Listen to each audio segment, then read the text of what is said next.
मैं हूं आशिकीन कुरैशी, आप देख रहे हैं GPN 7 न्यूज। इजरायल और हमास के बीच जारी जंग का आज 16वां दिन है। इस बीच इजरायल ने हमास के ठिकानों पर हमले तेज कर दिए हैं। हमास से 16 दिन की जंग में इजरायल और फलस्तीन के बीच युद्ध में 5000 से ज्यादा लोग मारे गए हैं। हमास ने 7 अक्टूबर को इजरायल पर अचानक हमला बोला था। इसमें 1400 से अधिक इजरायली नागरिकों की जान गई है। 200 से ज्यादा लोगों को बंधक बनाकर गाजा में रखा गया है।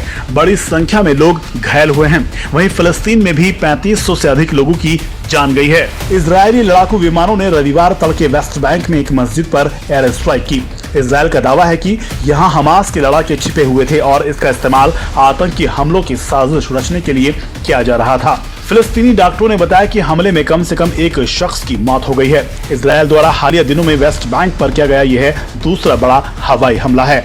इजरायल ने कहा कि जेनिन शरणार्थी शिविर के पास अल अंसार मस्जिद के नीचे वाले परिसर में हमास और फलस्तीनी इस्लामिक जिहाद के वो लड़ाके रह रहे थे जिन्होंने हाल ही में इजरायल पर हमला किया था। इजरायली सेना ने बयान जारी करते हुए कहा कि यहाँ से हमास के लड़ाके एक आतंकवादी हमले की योजना बना रहे थे। सेना ने तस्वीरें जारी की जिसमें मस्जिद के नीचे एक बंकर का प्रवेश द्वार दिख रहा है। इजरायली सेना ने एक ग्राफिक्स भी जारी किया है जो दर्शाता है कि आतंकवादियों ने वहां हथियार कहां जमा किए थे। जेनिन शरणार्थी शिविर फिलिस्तीनी इलाकों का गढ़ माना जाता है जो इस साल की शुरुआत में एक बड़े इजरायली सैन्य अभियान का केंद्र बिंदु बना था। सोशल मीडिया पर हवाई हमले के दृश्य को दिखाने वाले फुटेज में मस्जिद की बाहरी दीवारों में से एक में एक बड़ा छेद दिखाई दे रहा है जो मलबे से घिरा हुआ है। कई दर्जन फलस्तीनी लोग वहां पहुंचकर नुकसान का आकलन कर रहे हैं जबकि बैकग्राउंड में एम्बुलेंस के सायरन बज रहे हैं।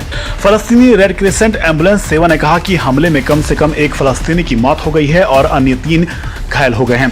पहले कहा गया था कि 2 लोग मारे गए हैं। शिविर में रहने वाले लोगों ने कहा कि उन्हें इजरायल द्वारा चेतावनी मिली है कि शिविर से दूर रहें क्योंकि यहां आतंकवादियों की घुसपैठ हो गई है। फिलिस्तीनी अधिकारियों का कहना है कि 7 अक्टूबर को हमास के हमले के बाद से इजरायल लगातार गाजा में बम और रॉकेट से हमले कर रहा है। गुरुवार को इजरायली बलों के साथ संघर्ष में वेस्ट बैंक में कम से कम 84 फिलिस्तीनी मारे गए हैं। इजरायली सेना ने कहा कि उसने शहर तुलकम के पास एक शरणार्थी शिविर में स्ट्राइक और हवाई हमला किया है। सेना ने कहा कि स्ट्राइक का उद्देश्य संदिग्धों को पकड़ना है और हथियार जब्त करना था। फलस्तीनियों ने कहा कि इस हमले में कम से कम 12 लोग मारे गए।